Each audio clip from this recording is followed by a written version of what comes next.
इसी तरीके से 2019 में एक और सवाल आया हुआ है, क्वेश्चन नंबर 2 आप लोग देखें। 50 gram bullet is fired into a 10 kilogram wooden block, ठीक है ना, that is suspended by a long cord so that it can swing as a pendulum. If the block is displace as that is centre of gravity rises by 10 centimetre, what is the speed of the bullet. 2019 का सवाल है, first year Sen board में आया हुआ, बहुत important question है, इसकी लाजमी आप लोग प्रैक्टिस करिएगा। सवाल को देखते हुए इसके सॉल्यूशन की तरफ जाते हैं। सबसे पहले तो इस तरीके के सवाल में आपने डायग्राम ड्रॉ करना होगा लाजमी। सवाल में क्या लिखा हुआ है कि एक 10 किलोग्राम वुडन ब्लॉक है that is suspended by a long cord. तो यहाँ पे मैंने एक 10 किलोग्राम का बुलेट ब्लॉक जो है यहाँ पे हैंग करवा दिया, सही है। यह आपका आ गया वुडन ब्लॉक 10 kg। इसका मास जो है वो कितना 10 kg है, 10 kg मास,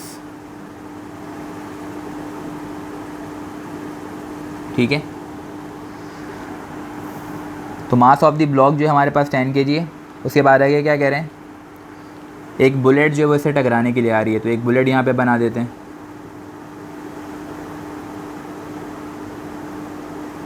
ये बुलेट है, इसकी स्पीड है, ये एक बुलेट आ रही है इसे टकराने के लिए, और ये आकर के इससे क्या करती है, टकराती है। जैसे ही इससे कोलाइड करेगी, टकराएगी, उसके बाद क्या कह रहे हैं सवाल में, so that it can swing as a pendulum. तो ये पेंडुलम की तरह जो है वो वाइब्रेट करना शुरू कर देगा। ये इसका सोर्स बना देते हैं, यहाँ से ये हैंग हुआ है, सही है। If the block is displace so that it centre of gravity rises by 10 centimetre. ये जब ब्लॉक अपनी जगह से डिस्प्लेस होगा इस बुलेट से टकराने के नतीजे में, तो ये फ़र्ज़ कर लेते हैं इस पोजीशन तक आ जाता है, यहाँ तक। Its centre of gravity rises by 10 centimetre. ये यहाँ पर आ गया ये ब्लॉक। इस तरीके के सवाल आएंगे तो आप इसमें कोशिश करिएगा कि इसमें डायग्राम लाजमी ड्रॉ करें, क्योंकि जो चेकर होता है ना वो इन चीज़ों को चेक कर रहा होता है कि किस बच्चे ने डायग्राम ड्रॉ किए, किस बच्चे ने नहीं किए। तो इससे आपके नंबर मिलने के चांसेस जो है वो इंक्रीज़ हो जाते हैं। तो वो चेकर आपको जो वो मैक्सिमम मार्क दे सकता है। तो यहाँ से लेकर के ये जो आपकी हाइट आ रही है ग्राउंड लेवल से, ये जो हाइट आ रही है वो कितनी आ रही है, 10 सेंटीमीटर। अगर आप इसको मीटर में कन्वर्ट करते हैं तो ये क्या हो जाएगा, 10 divide by 100, cancel 1 divide by 10, तो हाइट आ जाएगी आपके पास 0.1 सेंटीमीटर। क्लियर है। अब यहाँ पे क्या लिखा हुआ है, rises by 10 centimetre, what is the speed of the bullet. ये भी 2019 का क्वेश्चन है, बहुत इंपॉर्टेंट सवाल है, ठीक है ना। What was the speed of bullet, तो बताइए बुलेट की स्पीड क्या थी जब बुलेट इससे टकराने के लिए आ रहा था। सवाल को एक मरतबा दोबारा से समझ लेंगे, इसकी कंडीशन को, डायग्राम समझना बहुत ज़्यादा ज़रूरी है। एक ब्लॉक है जिसका मास 10 kg है, ठीक है ना। Initially it is in the condition of rest, the bullet is going to strike with this block. Bullet का जो मास बता रहे हैं वो बता रहे हैं 50 ग्राम। अगर आप इसको केजी में कन्वर्ट करेंगे तो डिवाइड बाई क्या कर देंगे, 1000, ये और ये कैंसिल, तो 5 डिवाइड बाई 100 कर देंगे तो ये आंसर आएगा इसका 0.05 kg। ये आ गया आपके पास मास ऑफ बुलेट।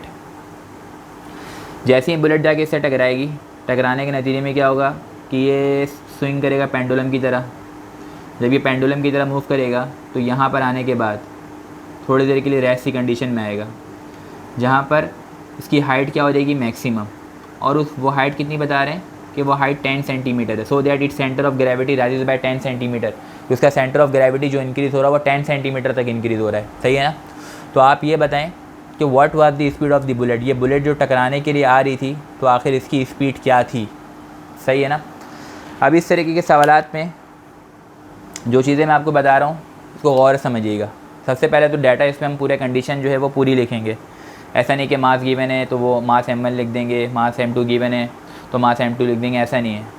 पहले किसका जिक्र है सवाल में, बुलेट का, बाद में किसका जिक्र है, ब्लॉक का, सही है ना। सवाल में पहले जिक्र जो है वो बुलेट का है, बाद में जिक्र जो है वो ब्लॉक का है। तो पहले हम लिखेंगे यहाँ पे जो हमें गिवन है, given that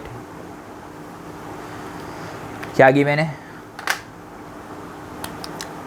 mass of block given है, मास ऑफ ब्लॉक आ गया, सॉरी पहले बुलेट है तो मास ऑफ बुलेट वो कितना है m1 और वो कितना है, हमने इसको कन्वर्ट कर दिया है, ये 0.05 kg, ठीक हो गया। इसी तरीके से सेकंड नंबर पे हमारे पास ब्लॉक का जिक्र है, तो जिसका जिक्र सेकंड नंबर पे है वो सेकंड नंबर पे आएगा। मास ऑफ वुडन ब्लॉक है हमारे पास, तो मास ऑफ वुडन ब्लॉक वो मास कितना है m2 है, और वो मास कितना है हमारे पास 10 kg। ये दो मासेस आ गए, ठीक है। आपसे क्या कह रहे हैं कि जो हमारे पास बुलेट है जब जाके इससे टकराएगी तो टकराने के नतीजे में इसकी सेंटर ऑफ ग्रेविटी राइज हो जाएगी 10 सेंटीमीटर। तो एक हमारे पास हाइट गिवन है, तो हम हाइट मेंशन कर देंगे। वो हाइट एच कितनी है हमारे पास 10 सेंटीमीटर, जिसको हमने मीटर में कन्वर्ट कर दिया, वो कितना हो जाएगा 0.1 मीटर। किस में हो जाएगा ये 0.1 मीटर। उसके बाद ये जो बुलेट है ये टकराने के लिए आ रही है, आपसे पूछ रहे बताइए what was the speed of bullet. तो ये रिक्वायर्ड में अगर मैं आ जाऊं, जो चीज़ हमें चाहिए, सही है, स्पीड ऑफ बुलेट मालूम करनी है। Speed of bullet is equal to, इसको बोलेंगे u1 is equal to question mark. अब ये u1 क्यों है, सबसे पहली बात बुलेट का जिक्र पहला, उसका मास m1, और आपसे बुलेट की स्पीड पूछ रहे हैं टकराने से पहले। तो आपको पता है law of conservation of momentum में दो किस्म की वेलोसिटी इस्तेमाल करते हैं, एक इस्तेमाल करते हैं u के फॉर्म में, एक इस्तेमाल करते हैं v के फॉर्म में। तो जो u के फॉर्म में होता है वो बिफोर कोलिजन होता है, और जो v के फॉर्म में होता है वो आफ्टर कोलिजन होता है। तो यहाँ पे ये जो हमारे पास बुलेट है, सवाल में लिखा है what was the speed of bullet, bullet की स्पीड क्या थी टकराने से पहले यानी कि बात पूछ रहे हैं। तो सबसे पहली बात बुलेट का जिक्र पहले, तो मास m1 था, तो इसीलिए बुलेट का जिक्र टकराने से पहले वो क्या होगा u1 होगा, ठीक है ना। तो बुलेट का जिक्र टकराने से पहले हमें मालूम करना है, दैट इज़ u1, तो वो हमें कैलकुलेट करना है। अच्छा, इसमें और भी हमारे पास वेलोसिटीज़ हैं, जिस तरीके से अगर मैं ब्लॉक की बात करूं तो velocity of block before collision, टकराने से पहले, बिफोर कोलिजन, टकराने से पहले। तो बुलेट का जिक्र नंबर 1 पे तो वो u1 हो गया, ब्लॉक का जिक्र नंबर 2 पे है सवाल में, सेकंड नंबर पे, तो ये क्या हो जाएगा u2, और वो कौन सी हालत में रेस में, तो u2 क्या होगा 0, सही है। इसी तरीके से वेलोसिटी ऑफ बुलेट, जब ये बुलेट जो है इससे टकराएगी, इस ब्लॉक से टकराएगी, तो velocity of bullet after collision, after collision, टकराने के बाद जो इसकी वेलोसिटी होगी वो क्या होगी, बुलेट का जिक्र क्या है पहले है ना, तो टकराने के बाद जो फर्स्ट नंबर पे वेलोसिटी होगी वो वही v के फॉर्म में होगी, और वो क्या होगी v1।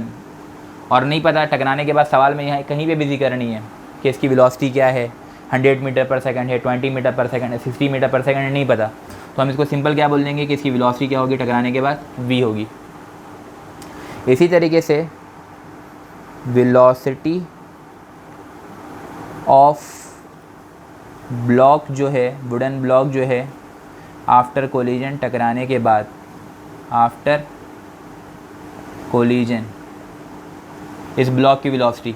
और आपको पता है ब्लॉक का जिक्र सवाल में दूसरे नंबर पर है, तो टकराने के बाद इसकी वेलोसिटी डेफिनेटली क्या हो जाएगी v2। और ये जब इस वेलोसिटी से किसी वेलोसिटी से ऊपर की तरफ जाएगा, ये भी आपके पास सवाल में मेंशन नहीं है, तो इसको हम अपनी तरफ से क्या सपोज कर लेंगे, ये भी क्या है v है। अब हमारे पास टोटल कंडीशन यहाँ पे बन चुकी है, टोटल इसका जो डाटा है वो हमारे पास आ चुका है। गिवन दैट में जो चीज़ हमें चाहिए वो आ चुकी है, रिक्वायर्ड में जो चीज़ हमें चाहिए वो आ चुकी है। और मालूम क्या करना है आपने, speed of bullet before collision. यानी कि what was the speed of bullet. तो अब इसके हम सॉल्विंग की तरफ जाते हैं, सॉल्यूशन की तरफ जाते हैं। तो इसमें आपको पता है इसमें law of conservation of momentum इस्तेमाल होगा। एक से दो मासेस हैं हमारे पास, मासेस का जिक्र जो है वो 2 मासेस हैं और वेलोसिटीज बिफोर कोलिजन और आफ्टर कोलिजन है। तो इस तरह की कंडीशन होती है तो वहाँ पर हम लाजमी क्या अप्लाई करवा देते हैं, law of conservation of momentum. तो सॉल्यूशन में जाएंगे, ठीक है ना, by using law of conservation of momentum, ठीक है, by using law of conservation of momentum. और सबको पता है ये फार्मूला क्या कहता है, m1 u1 plus m2 u2 is equal to m1 v1 plus m2 v2। ये फार्मूला हमारे पास है, m1 u1 plus m2 u2 is equal to m1 v1 plus m2 v2। अब हमारे पास यहाँ पे जितनी भी वैल्यूज़ है सारे वैल्यूज़ हम यहाँ पुट कर देंगे। मास m1 0.05, तो ये हो जाएगा 0.05। u1 मालूम करना है तो u1 वैसे ही का वैसे ही, प्लस m2 10 kg है तो m2 हमारे पास कितना आ गया 10।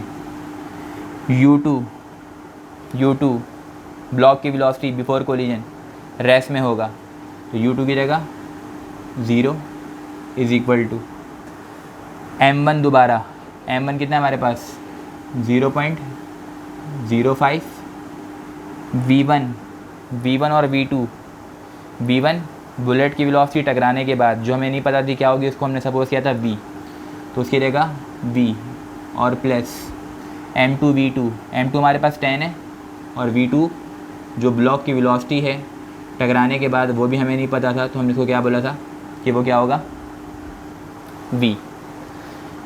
ये वैसे ही रहेगा 0.05 u1 प्लस 10 मल्टीप्लाई बाय 0 करोगे 0 हो जाएगा is equal to 0.05 v plus 10 v, इनको ऐड करवाने के बाद ये आ जाएगा 10.5 v 10.5 v। कैलकुलेटर में करके चेक कर लो कितना आ रहा है।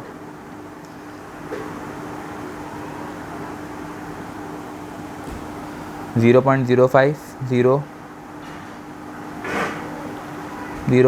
फाइव इसमें ऐड करवा देंगे हम 10, तो 10.05 आ रहा है। ये हो जाएगा हमारे पास 10.05।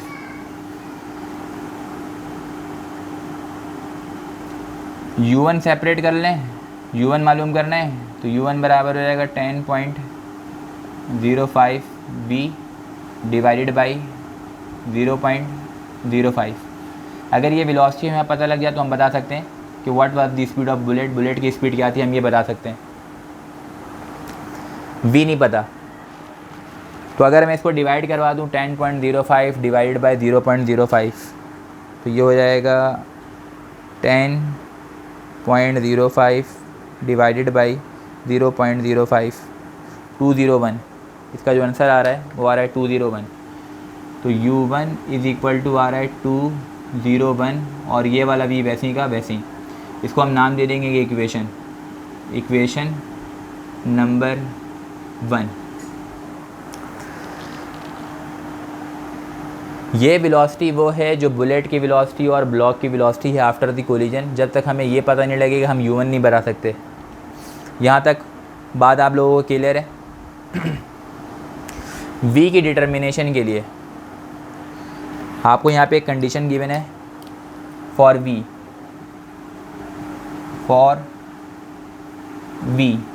के लिए हमें क्या करना पड़ेगा, आपको पता है यहाँ से ये ब्लॉक ऊपर की तरफ जा रहा है, ये पेंडुलम की कंडीशन है। पेंडुलम यहाँ रेस पर होगा तो यहाँ पर आपको पता है according to the interconversion of kinetic energy in potential energy, यहाँ पे क्या होगा, ये बॉल ऊपर की तरफ जा रहा है तो इसकी पोटेंशियल एनर्जी इंक्रीज़ होगी, काइनेटिक एनर्जी डिक्रीज़ होगी क्योंकि हाइट गेन कर रहा है।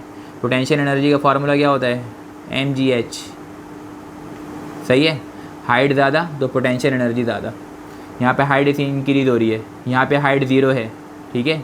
तो हाइट 0 होने की वजह से इस पॉइंट पे पोटेंशियल एनर्जी मिनिमम और इस पॉइंट पे पोटेंशियल एनर्जी मैक्सिमम। जहाँ पे पोटेंशियल एनर्जी मैक्सिमम होती है वहाँ पे बॉडी की स्पीड 0 हो जाती है, तो इसीलिए इस पॉइंट पे काइनेटिक एनर्जी क्या होगा, 0। पोटेंशियल एनर्जी बढ़ रही है, काइनेटिक एनर्जी कम हो रही है। तो जहाँ पोटेंशियल एनर्जी बढ़ता है वहाँ पर काइनेटिक एनर्जी हमेशा क्या होता है, डिक्रीज होता है। Both are inversely proportional to each other. तो ये कंडीशन अब अप्लाई करवा देंगे, जो कंडीशन हमें सवाल में मेंशन है। क्या मेंशन है कि लॉस ऑफ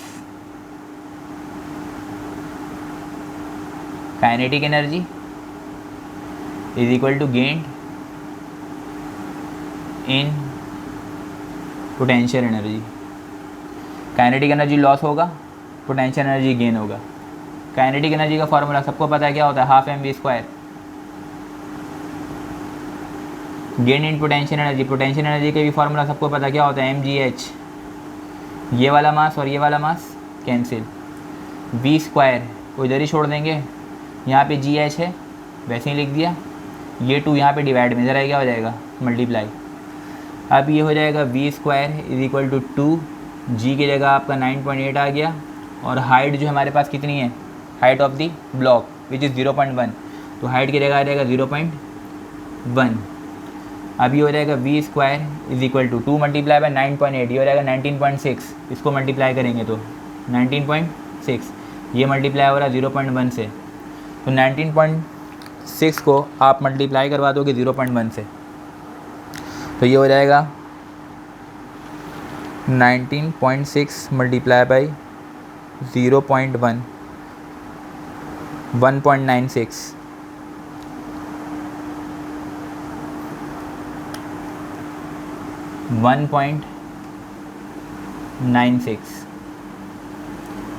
और इसका हम क्या ले लेंगे, रूट। तो जब रूट लोगे 1.96 का, तो 1.96 का हमारे पास रूट आ रहा है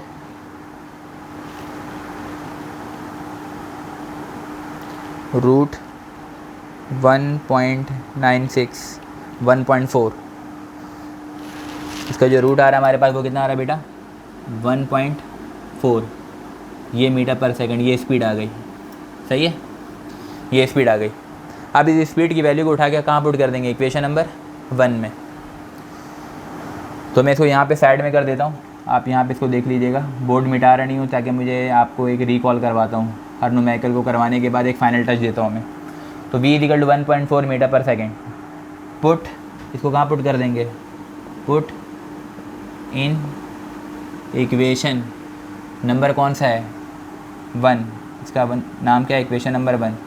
तो ये पुट इन इक्वेशन नंबर 1, तो ये हो जाएगा इक्वेशन 1 इम्प्लाइज दैट, वो क्या है, u1 इज इक्वल टू 201 और v की वैल्यू कितनी आई, 1.4, तो ये आ गया 1.4।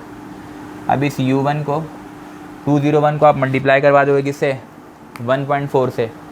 201 multiply by 1.4, 201 multiply by 1.4, 281.4।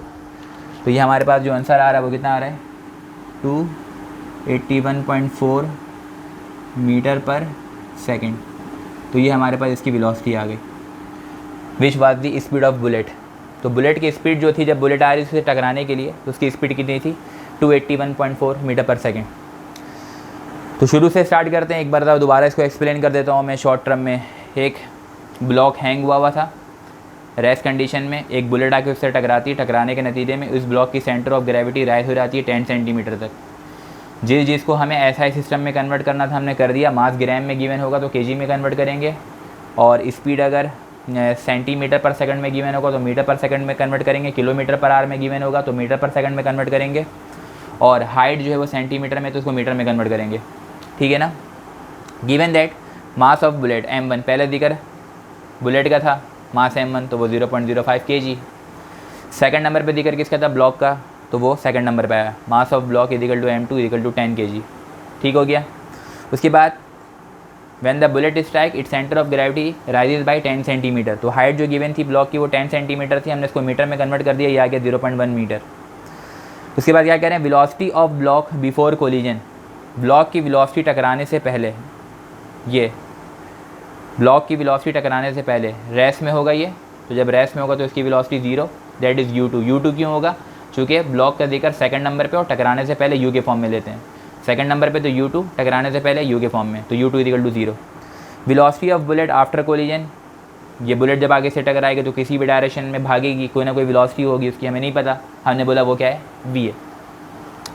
Velocity of block after collision, block की वेलोसिटी टकराने के बाद क्या होगी, हमने बोला नहीं पता उसकी वेलोसिटी क्या है, v2 है, लेकिन तो v होगी। रिक्वायर्ड मालूम क्या करना है, स्पीड ऑफ बुलेट u1, बताइए बुलेट की स्पीड क्या होगी, u1।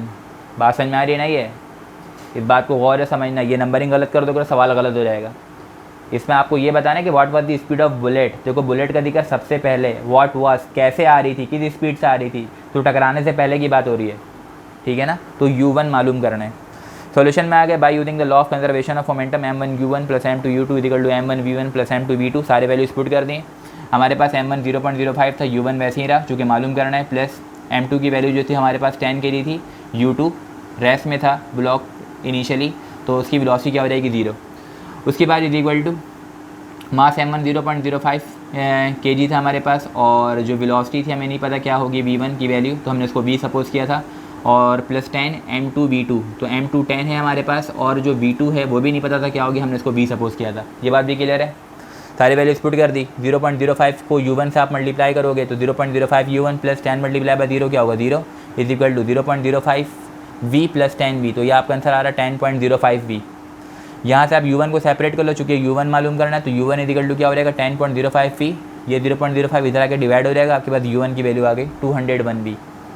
अब देखो इससे आंसर आ जाता, लेकिन v मसला कर रहा है ना कि जब तक हमें v नहीं पता होगा तो हम आंसर नहीं लिख सकते। आंसर तो हमारे पास ये आ रहा है लेकिन v के फॉर्म में आ रहा है। अब इस v की डिटर्मिनेशन के लिए ये पूरी कहानी आपको समझा रहे हैं कि एक बुलेट आके टकराएगी तो ये ऊपर की तरफ जाएगा तो पोटेंशियल एनर्जी बढ़ेगा तो काइनेटिक एनर्जी डिक्रीज होगी। ये कंडीशन हमने अप्लाई करवा दी।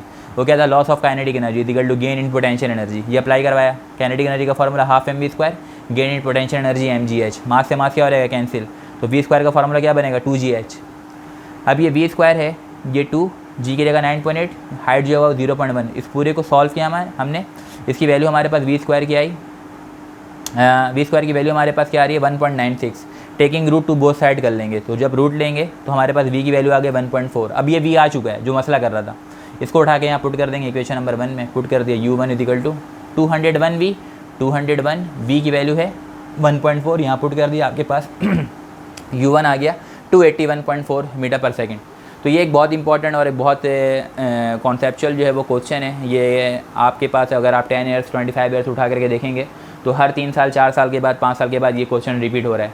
तो मैं आपको रिकमेंड करूँगा इस सवाल को आप लाजमी जो है प्रैक्टिस करें और कॉन्सेप्चुअली प्रैक्टिस करें। ये डाटा बनाना जो है इसको भरपूर तरीके से सीखें आप, ठीक है ना, कि ये किस तरीके से आ रहा है, कब मास m1 है, कब मास m2 है, कब u1 होगा, कब v1 होगा, कब v2 होगा, कब u2 होगा, ये सारे बातें आपको मालूम होनी चाहिए। ओके बेटा।